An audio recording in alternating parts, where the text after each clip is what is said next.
우리가 세상을 살다가 보면 예기치 않게 우리를 낙심케 하는 일들이 있을 수 있습니다. 우리가 큰 질병에 걸리게 돼도 낙심할 수 있어요. 의사가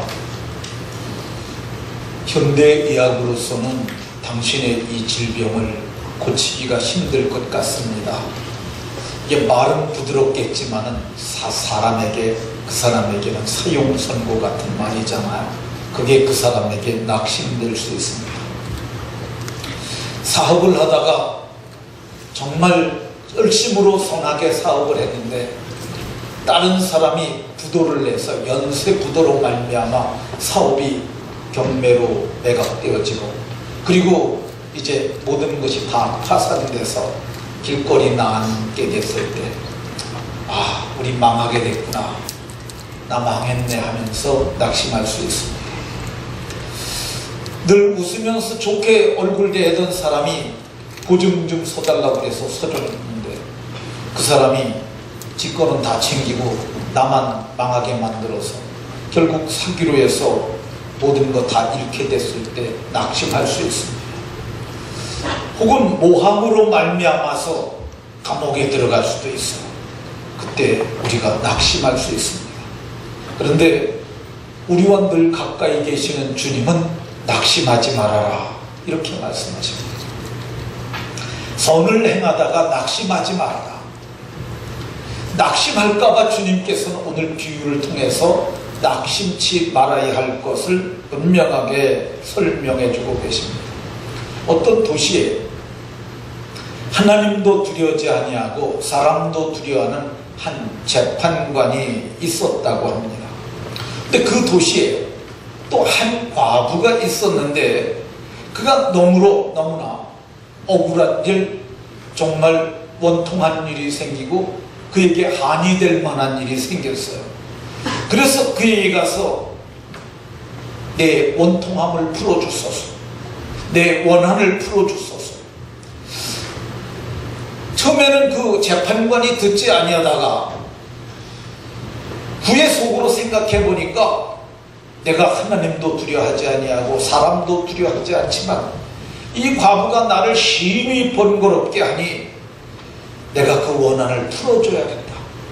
만일 그렇지 않냐면 늘 와서 나를 괴롭게 할 것이라, 그렇게 생각하고 그의 원한을 풀어줬다는 것입니다. 그러면서 예수님이 이 불의한 재판관, 하나님도 두려워하지 않고 사람도 무시했던 그 재판관이 한 말을 들어라. 그가 불의한 재판관임에도 불구하고 그 원한을 풀어줬는데 하물며 하나님께서 밤낮 부르짖는 택하신 자들의 원한을 풀어주지 않겠느냐. 반드시 풀어주리라. 그리고 낭망치만 말아라. 내가 너희의 기도를 다 들어주리라고 이렇게 말씀하십니다. 그러면 오늘 우리가 봉독한 본문을 좀 상세하게 살펴봐서 과부가 낙심할 수밖에 없었던 이유가 무엇일까? 이 낙심이라는 것을 우리말 사전을 보면 맥이 풀리고 마음이 상한 것이라고 말하고 있어요. 낙심은 맥이 풀렸어. 다 이 빼앗기가 되고 다 잃어버리게 되니까 할 의욕도 잃어버리고 그 대신 또 속은 속대로 상해 있어요. 이게 헬라 원문에도 이게 조금 더 추가한다면 이게 축 늘어지다라는 말이 하나 더 들어갈 수 있어요. 맥이 풀리다는 말과 축 늘어지는 것은 좀 비슷한 개념 아닙니까? 그러니까 중병이 들렸다고 선언하는 그 순간 맥이 풀러지고 마음이 상하고 모든 의욕을 잃어버리는 그런 상황을 말합니다. 근데 오늘 성경에 과부가 낙심할 수밖에 없었던 이유가 있는데 그 원수 때문에 그렇습니다. 원수가 너무 강한 거예요. 만일 만만하거나 나보다 약하다면 내가 가서 너희 해결할 수 없는데 나보다 강하니까 이 사람이 맥이 풀리고 속이 상하고 축 늘어질 수밖에 없었어요. 과부가 낙심할 수밖에 없었던 이유 중에 하나는 원한이 크기 때문에 그래요. 이 원한이 무엇인지 정확히 나와 있지는 않지만은 금전적인 큰 손실일 수도 있어요. 명예적 손실일 수도 있어요. 그것이 그의 마음을 상하게 하고 한이 되도록 응어리져 있는 것을 볼 수가 있습니다. 근데 이거를 풀 수가 없는 거야. 그러니까 이 사람이 오늘 낙심할 수밖에 없었어요. 이 과부가 낙심할 수밖에 없었던 이유 중에 하나는, 과부는 당시에 너무 연약한 사람이었어요. 이스라엘은 3대 약자가 나오는데 그 중에 고아, 과부, 그리고 나그네, 이 세 개가 이 3대 약자에 속하는 거야. 성중에 거류하는 객이 나그네야. 그리고 고아, 부모 없는 아이들, 그리고 이 과부들, 남편도 없고 자식도 없는 이런 사람들을 말합니다. 근데 자기가 원수에 비해서 너무 약하니까, 그러니까 힘이 없으니까 맥이 풀리고 마음이 상하고 축 늘어질 수밖에 없었어요.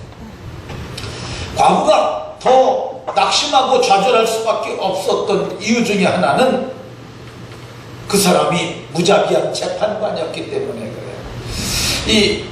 그 재판관은 하나님도 두려워하지 않는 그런 재판관이라고 나와 있어요. 하나님도 두려워하지 않는 재판관. 이 재판관은 굉장히 권한이 셉니다. 박근혜 대통령을 구속 결정을 내린 게 재판관이에요. 재판관이 그걸 안 된다고 하면 안 되는 거고, 된다고 그러면 되는 거예요. 지난 목요일에 문학의 블랙리스트 사건으로 구속돼서 재판을 받았던 조윤선 전 장관이 이번에 풀려났어요. 이게 들어가기 전에 얼굴이고 나올 때 얼굴이 또 한 얼굴입니다. 많이 수척했다고 사람들이 얘기를 해요. 근데 이 여인을 갖다가 무죄로 선고할 수도 있고 유죄로 선고할 수 있는 판결권을 가진 게 바로 이 재판장이에요. 이 조윤선 전 장관의 건에서도 한쪽에서는 말도 안 되는 판결이라고 이렇게 하면서 다시금 검찰이 기소해야 된다고 얘기를 하는 사람이 있어요. 반면에 그 사람이 뭘 잘못했느냐, 이영주 의원이 그거 있는 거 알고 있느냐 20번인가 물어봤잖아요. 그러니까 알고는 있었다고 그랬는데, 알고 있는 게 무슨 죄냐, 그거 가지고 그를 이렇게 감옥에 옥살이하게 하는 것은 잘못된 거다, 그렇게 얘기를 하는 사람들도 있어요. 근데 그것을 판결한 사람이 재판장이에요. 재판장은 대단한 권세를 가지고 있는 사람이에요. 근데 그 사람이 자기에게 조금도 눈여겨보여 봐주지도 않으니까 이 사람이 낙심할 수밖에 없었던 거예요. 이 재판장이 어떤 사람이었느냐면 사람을 무시하는 사람이라고 얘기를 해요. 이 재판관이 어떤 나라의 재판관이었느냐, 이게 로마의 재판관이었다고 학자들이 얘기를 합니다. 왜 그러냐면 유대의 재판은 되게 성문에서 이루어졌어요. 그러니까 문제가 있게 되면은 장로님들을 찾아가는 거죠. 그러면 장로님들이 성문에서 재판을 소집하면 일하러 나갔던 사람들이 다 들어올 때 성문에 재판이 있구나 그러고 다 올라오는 거야. 거기서 재판이 이루어지는데 이거는 그런 재판이 아니라 법정 재판이에요. 얘기는 로마의 재판관이었다고 봐야 합니다. 로마 재판관은 로마의 공권력을 가진 아주 대단한 권력을 가진 그런 재판관인데, 이 과부는 누가 도와줄 사람도 없고 후견인도 없어요. 그러니까 이 사람이 낙심할 수밖에 없는 상황이었어요. 그런데 성경을 보면 예수님이 이 여자가 낙심하지 않았다고 얘기해요. 낙심하지 않고 뭘 했느냐? 오늘 성경을 보게 되면 한 과부가 있었는데 그에게 가서 찾아가는 것이 굉장히 중요했어요. 낙심하지 않냐고 간 거예요. 근데 갔는데 이게 자주 가서라고 얘기를 해요. 성경은 보면은 자주 그에게 가서, 이 자주라는 말이 우리말 성경에는 있는데 헬라 원문에는 없어요. 근데 여기서 얘기하는 갔다라는 동사가 에르게토라는 단어가 쓰였는데, 이게 에르게마이라고 하는 그거의 미완료 과거형인데, 미완료 과거라는 것은 헬라 시대에만 있는 거야. 헬라어에만. 근데 이게 영어의 ing와 비슷한 거야. 근데 ing는 아니에요. 근데 이게 그에게 갔는데 어떻게 했느냐? 계속 갔다는 거야. 끝없이 갔다는 거야. 우리말은 그래서 자주라는 단어를 넣어서 얘기를 했어요. 이 과부가 가서 뭐 했느냐? 오늘 성경을 보게 되면 내 원수에 대한 나의 원한을 풀어주소서. 성경은 이렇게 단순하게 얘기를 하고 있지만은 구체적으로 얘기를 했을 거야. 나는 죄가 없습니다. 나에게 이렇게 위해를 가한 사람에게 벌을 주십시오. 그리고 내 것을 뺏어간 사람에게 그것을 다시 뺏어서 나를 보상해 주십시오. 그리고 나 권리를 다시 회복시켜 주십시오. 이렇게 그가 찾아가서 말했다는 거예요. 낙심하지 아니하고 구했더니 어떤 일이 일어났느냐? 이 여자는 정말 보잘것없는 여자였는데, 근데 그 여자는 정말 재판관이 무시할 수도 있는 여자였어요. 왜 그러냐면 그 여인은 과부라 소유가 없어서 뇌물을 줄 형편도 안 되고 뒤를 대줄 만한 재력가도 없고, 그러니까 이게 별로 이 여자에게 편을 들어줄 이유가 없었는데 계속 나를 찾아와서 번거롭게 하니까 생각이 바뀐 거야. 4절에 보면 속으로 생각하되, 계속 찾아갔더니 그 무자비한 재판관, 불의한 재판관도 생각이 바뀌었다는 거야. 어떻게 생각이 바뀌었느냐? 이 여자가 끝까지 나를 찾아와서 괴롭게 하리라. 여기 늘 찾아와서라고 했던 늘이라는 말이 에이스텔로스라는 헬라 말이 쓰였는데, 이 텔로스가 마침표예요. 끝이란 도장 찍는다는 거야. 그러니까 이게 늘 와서가 끝까지 와서 나를 괴롭게 하리라. 이 문제가 해결되기 전까지는 저 여자를 보니까 다른 거 하나는 없는데 의지가 강해서 끈질기게 나한테 찾아오니까 이게 끝나기 전까지, 마침표를 찍기 전까지는 나를 괴롭게 하리라. 그렇게 생각해서 그가 생각을 바꿨다는 거야. 어떻게 생각이 바뀌었냐? 내가 그 원한을 풀어주리라. 원한을 풀어줘야겠다 생각을 바꿨다는 거야. 왜 그러냐면은 내가 이거 원한을 풀어주지 아니하면 나를 괴롭게 하리라. 이 괴롭게 한다고 그랬는데, 이 괴롭게 한다는 말이 동양에는 개념이 없는 개념이라고 학자들이 얘기를 합니다. 이게 휘포피아조라는 말인데, 휘포피아조가 눈밑이 멍들다는 뜻이에요. 그러니까 눈밑이 멍들다 그러면 우리는 뭔지 모르잖아요. 근데 히브리 사람들이나 고대 헬라 사람들은 눈밑이 멍들었다는 말이 수치를 당한다는 뜻이에요. 왜 수치를 당하냐면은 이 여자가 날마다 와서 가서 내 원한을 풀어달라고 그러는데, 그러다 보면 사람들이 보고 저 재판관이 왜 원한을 안 풀어줄까? 자기한테 그런 모욕이 생길 수도 있고 명예가 훼손될 수도 있고 결국은 내가 부끄러움을 당할 수도 있겠다, 그렇게 생각했다는 거야. 그래서 내가 이 여자의 원한을 풀어주리라, 이렇게 생각했다는 거야. 그래서 예수님이 하시는 말씀이 뭐냐면, 불의한 재판관의 말하는 것을 들어라. 아무 상관도 없고 뒷돈을 받지 않았음에도 불구하고 끈질기게 찾아가서 끝까지 찾아가서 내 원통함을 풀어달라고 그랬더니 그도 풀어주지 않았느냐. 하물며 너희가 어떤 사람들이냐? 하나님의 택하신 자들이 아니냐?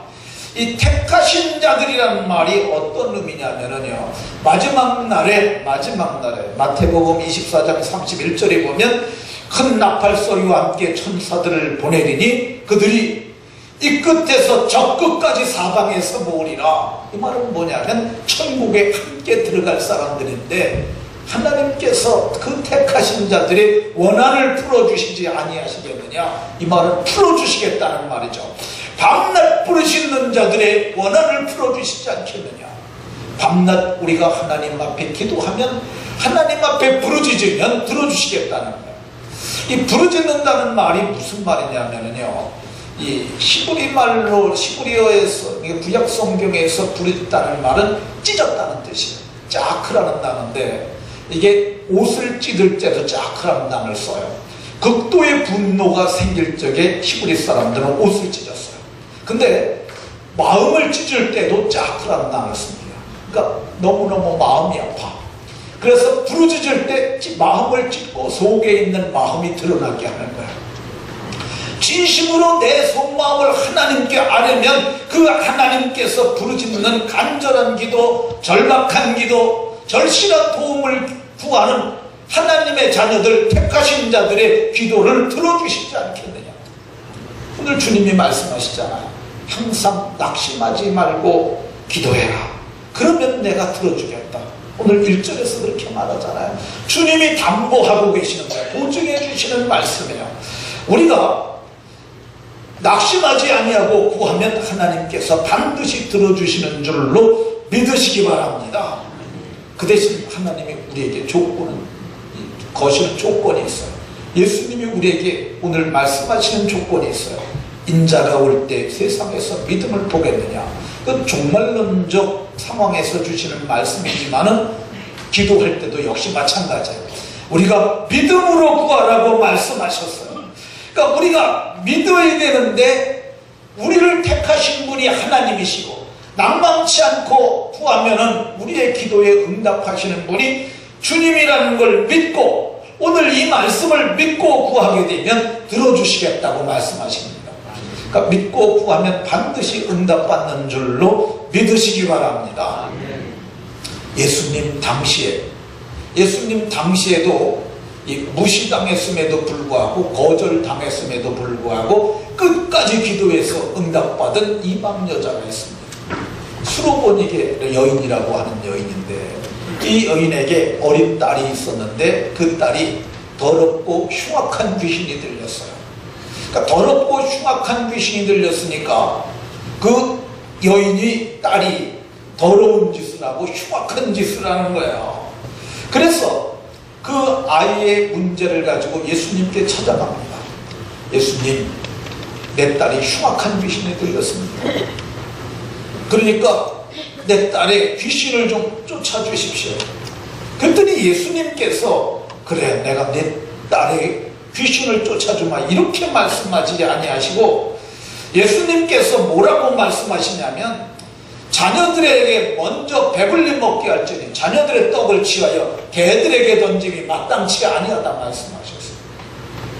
자녀들의 떡은 이스라엘 백성들에게 줘야 할 몫이라는 거죠. 근데 개들은 누구냐면 이방인들을 개로 취급을 했어요. 그러니까 내가 왜 너희들에게 그걸 주냐. 수르보니게 여인은 이방 여인이에요. 그러니까 내게 줄 것이 없다라고 얘기를 했어요. 그랬더니 그렇게 무시를 당하고 거절을 당했으니까 이 여자가 가야 되잖아요. 그런데 그 여자가 가지 않아요. 주여 올소이다마는 개들도 주인의 상에서 떨어지는 부스러기를 먹지 않습니까? 부스러기라도 주시옵소서. 이게 얼마나 끈질기고 이게 간절한 간구였어요. 그러니까 그 얘기를 듣고 있던 예수님께서 뭐라 그러셨느냐 하면 이 말을 하였으니 내 말 때문에 내 딸이 귀신에게서 놓여놨다고 말씀하셨어요. 우리는 이제 상에서 떨어지는 부스러기라는 개념이 잘 없어요. 왜 그러냐면 우리가 상에서 떨어지는 부스러기를 개들이 먹는 정황을 잘 못 보기 때문이죠. 근데 이스라엘 같은 경우는 부자들은 상에서 먹습니다. 근데 고기를 뜯어 먹을 적에 손으로 뜯어 먹잖아요. 그럼 손에 기름이 묻어요. 그러면은 우리는 오늘 냅킨이라고 하는 휴지를 쓰는데 옛날에는 막 구운 빵을 썼어요. 그 빵을 가지고 손에 기름을, 여러분들이 식빵 가지고 손에 기름 묻은 거 닦아봐서 잘 닦아집니다. 그렇게 썼던 거야. 손에 기름 묻은 기름을 닦아낸 빵 쪼가리를 밑으로 버리면 개들이 먹었는데 성경에 보면 나사로도 그걸 같이 주워 먹었다고 그러잖아요. 근데 이 여인이 주인의 상에서 떨어지는 부스러기라도 주옵소서라고 그랬더니 그 여인이 나았다고 말씀하세요. 그러니까 낙심하지 말고 시간이 꼭 길어야만 되는 것은 아니에요. 끈질기게 낙심하지 말고 간절히 부르짖어 구하면 응답받는 줄로 믿으시기 바랍니다. 그건 예수님이 세상에 있을 때니까 그렇지 오늘 예수님이 지금 안 계시잖아요 이렇게 말할 수도 있어요. 근데 아닙니다. 아주 유명한 평생 기도를 5만 번이나 응답받았던 조지 뮬러라는 목사님이 계셨어요. 이분은 현대 고아원의 창시자라고 불리는 분인데 한 명의 고아로부터 시작합니다. 근데 이분은 한 번도 사람에게 손을 내밀지 않았어요. 그가 길렀던 고아들이 최대로 많이 모였을 때 2,000명이나 되었다고 합니다. 2,000명을 먹이려면요, 한 끼 쌀만 해도 아마 10가마니는 해야 될지도 모릅니다. 근데 그 아이들을 손 내밀지 않고 국가도 아닌 개인이 그걸 어떻게 먹이겠어요? 근데 이분은 믿는 게 하나 있었어요. 성경에 보면 하나님은 고아의 아버지시라고 얘기해요. 고아의 아버지. 아버지가 자식을 책임지는 게 당연하지 않느냐? 하나님께서 주시리라, 그 말을 믿고 했어요. 근데 정말 2,000명까지 이렇게 애들을 먹이고 살려서 뭐가 없어질만 하면 누가 와서 꼭 돈을 내미는 거야. 마음에 뭐 해야겠다 생각하면 돈을 꼭 내미는 거야. 근데 자기를 많이 도와줬던 후원자가 스코틀랜드 사람 하나가 있었는데, 그 사람이 어느 날 자기에게 이런 얘기를 하더래요. 목사님, 내 아들이 믿지를 않아요. 내 아들이 회심하고 돌아오도록 함께 기도해 주세요. 그래서 기도를 함께 시작했다고 합니다. 근데 10년이 지나도 응답되지 않았어요. 20년이 지나도 응답되지 않았어요. 그만 그 후원자도 죽고 말았어요. 근데 38년이 지난 어느 날 그 아들이 나타났어요. 그러면서 뭐라고 그랬냐면, 아버지 재무조사를 하다 보니까 아버지가 여기에 가장 많이 돈을 썼더군요. 아버지가 여기다 내가 후원해주면 좋을 것 같아서 내가 돈을 내기로 했습니다. 그러면서 후원금을 내는 거야. 그러니까 어느 날 와서 말하기를, 내가 시간 날 때 여기 와서 봉사를 해도 되겠습니까? 몸으로 봉사하기 시작했어요.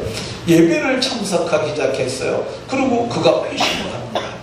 그러니까 사람들이 그 38년 만에 돌아온 그 사람을 보고 놀래질 않아. 왜 그 놀래질 않느냐면, 뮬러 목사님이 38년 동안 기도했으니까 우리는 당신이 반드시 돌아올 줄 알았다. 38년 만에도 응답받았던 사건이 있습니다. 뮬러 목사님 얘기는 딴 나라 사람 얘기라고요. 우리나라 사람 얘기하겠습니다. 아니, 여러분 눈앞에 서 있는 제 얘기 좀 하겠습니다. 제가 시골에서 목회할 때인데요, 교회가 산 위에 있어요. 그러니까 산 위에 있으니까 사람들이 참 좋다고 얘기를 해요. 근데 제가 그 간지 한 3, 4년이 지났는데도 교회가 성장하지 않아요.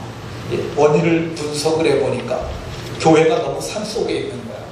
그래서 교회를 면소재지로 가는 길목에다 지면 사람들이 많이 보게 될 것이고 오기가 쉽겠다 생각을 해서, 그래서 그걸 정리를 하고 땅을 샀어요. 땅을 한 필지를 150평짜리를 하나 샀어요. 이제 건축을 하려고 그러는데, 그 뒤에 묘지가 있는데, 이 묘지에서 제가 정확히 기억이 되지 않는데 어쨌든 15m인지 30m를 떨어져서 건축하게, 그때 당시 법이 그렇게 돼 있었어요. 그러니까 그 산소 주인들이 그걸 들고 와가지고 멋진다고 그러는 거예요. 허름한 건물이긴 하지만 교회 건물을 땅하고 다 팔고 이쪽에 땅을 샀는데 건축을 못하게 되니까 담임 목사가 얼마나 이게 마음이 속상하겠어요. 그래서 제가 그냥 이불을 뒤집어 쓰고 골방에 들어가서 그리고 잠을 잤어요. 흡사 요나가 물고기 배 밑창에 내려가서 그가 깊은 잠 가운데 들어갔던 것처럼. 근데 잠을 자다가 이렇게 무슨 소리가 나서 깼는데, 그때 들려왔던 소리가, 기도할 수 있는데 왜 낙심하십니까? 기도할 수 있는데 왜 걱정하십니까? 이제 이 찬송이 나오는 거예요. 이 복음성가죠. 제가 이걸 들으면서 일어나가지고, 기도할 수 있는데 왜 내가 이러고 있지? 그 방하고 거기하고 그 교회하고 같이 문 하나 사이에요. 그래서 제가 그걸 열고 들어갔습니다. 기도할 수 있는데 그리고 하나님 앞에 기도를 했어요. 그리고 이제 교회 사놓은 그 땅에 가서 써봤어요. 하나님, 우리가 이 땅을 샀는데 지금 여기 질 형편이 못 됩니다. 어떻게 하면 좋겠습니까? 그리고 이렇게 쳐다보니까 그 앞에 조그만 땅이 하나 보이는 거예요. 그걸 면사무소에 가서 지적을 떼어보니까 그게 토지임이야. 건축이 가능한 땅이에요. 그리고 농지로도 별 효과가 없어요. 찾아가서 얘기를 했더니 그 사람이 선뜻 팔겠다고 그러는 거예요.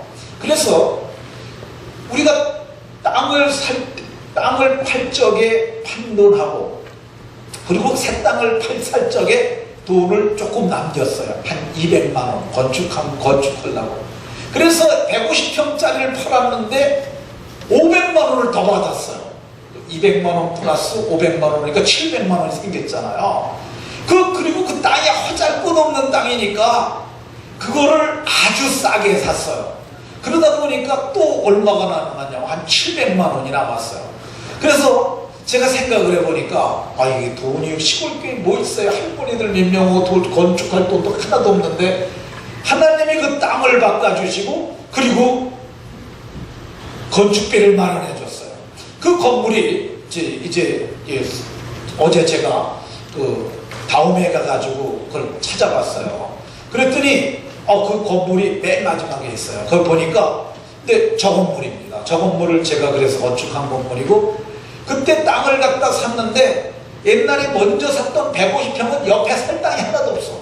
근데 저 옆에 저 밑에는 땅들이 그때는 논이 굉장히 쌌어요. 싼 논들이 무척 많이 있는 거예요. 그래서 논 사고, 그리고 밭하고, 그리고 이 땅이 지금 보기에는 저렇게 좋은데요. 이제는 옆에 도로도 생기고 그랬는데 옛날에는 저게 경사가 한 5m 정도 된 땅이에요. 그러다 보니까 이게 땅의 가치가 별로 없었어요. 근데 우리는 그걸 이용을 해가지고 거기에 지하 1층을 짓고 저렇게 해갖고 저렇게 해서 저 땅이 저렇게 됐어요. 그러니까 지금은 아주 도로 부지까지 해서 한 600평 정도 땅을 가지고 있는 좋은 교회가 됐던 것을 볼 수가 있습니다. 근데 그리고 나서 제가 이제 박한상 사건이라는 사건을 경험하게 됩니다. 그게 뭐냐면 자식이 이 부모를 무작위하게 찔러 죽이고 불지른 사건이에요. 한약방 하시는 어르신을.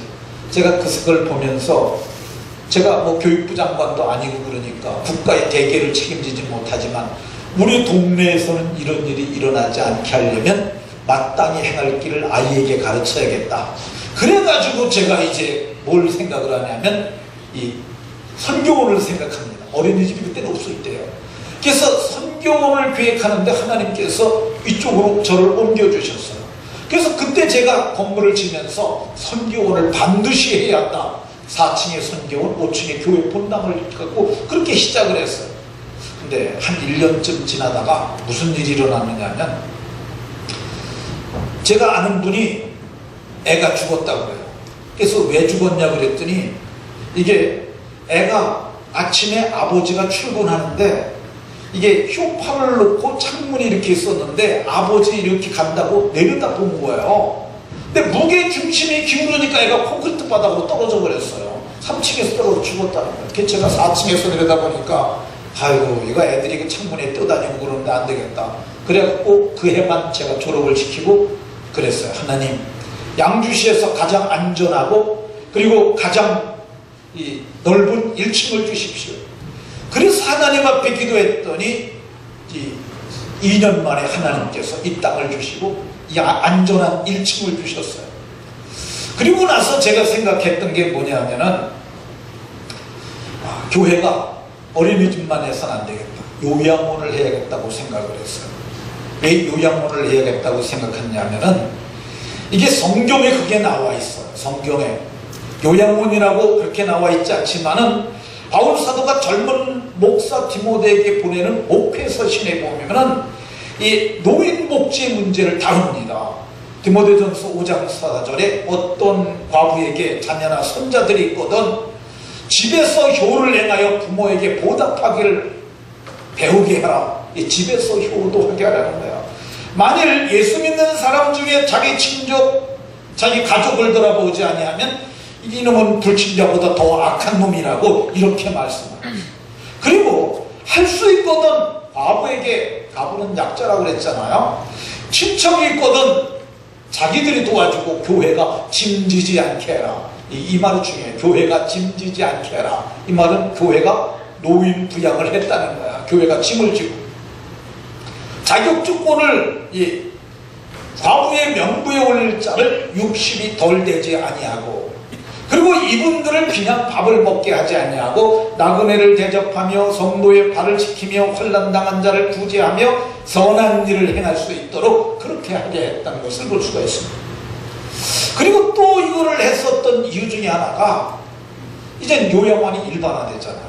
근데 성도님들이 요양원 가게 되면은요, 한번 요양원 들어가게 되면 담임 목사가 한 번이나 두 번 찾아갑니다. 그리고 돌아가셨다고 그러면 이게 장사 지내러 가요. 제가 이거는 아니다라고 생각을 했어요. 왜 그러냐면 멀고 그러니까. 실제는 멀쩡하게 돌아다니는 분들은 그냥 내버려둬도 되지만 요양원에 계신 분들은 자주 찾아가야 맞는 거예요. 최소한 한 달에 한 번씩 가려면은 멀리 있으면 안 되겠다. 그래서 제가 여기다가 하려고, 여기 옆에, 요 지금 현재 있는 자리죠. 거기다 하려고 건축허가를 신청을 했어요. 근데 건축허가를 해서 이제 설계사무소에서 허가 오늘쯤 날 것 같으니까 땅 파도 됩니다. 그래서 제가 땅을 팠어요. 옆에를 포크레인을 가져와서 땅을 파는데 그 친구가 10시에 뛰어가지고 목사님 허가가 최종 부결됐습니다. 왜 안 되냐니까 종교용지이기 때문에 노유자 시설 못 한답니다. 그래서 제가 따졌어요.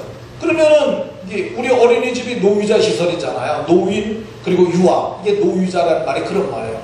그럼 여긴 되고 왜 여긴 안 되냐 그랬더니 그 사람이 그래요.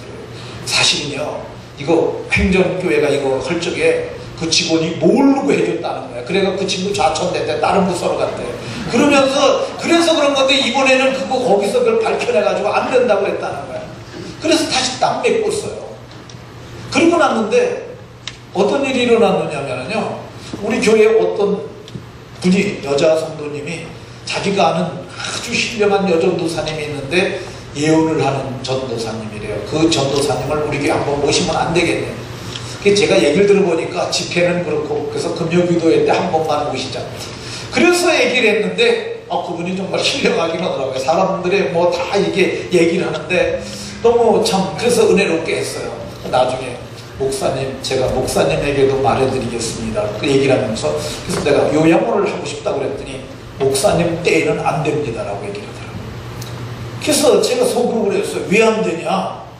왜 그랬냐면은 믿음의 기도는 역사하는 신이 많다는 걸 저는 믿고 있었어요. 그래서 제가 속으로 그랬어요. 내가 믿음으로 계속 기도하리라. 그리고 나서 양주시청의 시장도 만나고, 그리고 건축허가 다시 제출하고 몇 번 이런 과정이 있었어요. 근데 시장이, 제가 설득을 했더니 시장이 제게 납득을 했어요. 알았다, 긍정적으로 검토하겠다. 근데 그때 무슨 일이 일어났느냐면요, 종교용지에 건축된 건물에도 전체 면적의 3분의 1까지는 노유자 시설을 할 수 있도록 법이 바뀌었어요. 그러니까 우리를 위해서 제가 구했더니 하나님께서 법을 바꾸셔서 이렇게 하지 않았나는 생각이 듭니다. 낙심하지 아니하고 하게 되면 능히 믿음이 예언도 이기고 믿음이 응답도 받고 믿음의 역사가 있는 줄로 믿으시기 바랍니다. 예수님이 그러시잖아요. 낙심하지 말고 해라. 낙심하지 말고 기도해라. 그러면 내가 들어주겠다. 부르짖어라. 내가 응답하겠다. 주님이 말씀하셨어요. 그 주님이 나를 택하신 주님이시고 나를 구원하신 주님이시고 나를 마지막 날에 부활의 영광의 몸으로 변케 하실 분이며 마지막에 그분과 함께 영원토록 즐거워하며 행복하게 살 아름다운 권속들인 줄로 믿으시기 바랍니다. 오늘도 낙심하지 말고, 어떤 일이 있어도 낙심하지 말고, 오뚜기처럼 일어나서 정말 이 보잘것없는 과부도 응답을 받았는데 내가 응답받지 못할 이유가 뭐냐? 그러면 마침내 이루는 복이 모두에게 있으시기를 예수님 이름으로 축원합니다. 아멘. 기도합니다. 아버지 하나님, 오늘도 말씀을 통해서 주의 법을 깨달아 알게 하시니 감사드립니다. 기도하면 하나님이 들어주시고 기도하면 예수님께서 이루어주신다는 것을 알았으니 낙심하지 말게 하옵소서. 그리고 부르짖어 기도하게 하여 주옵소서. 믿음의 기도는 역사하는 힘이 많다 하였으니 반드시 이루는 하나님의 사람들이 다 되게 하여 주옵소서. 예수님 이름으로 기도하옵나이다. 아멘. 찬송가 429장 찬양합니다. 애들 들어오라고 해도 들어오라고 해도 됩니다. 한 의자에 한 명씩만 앉아주십시오.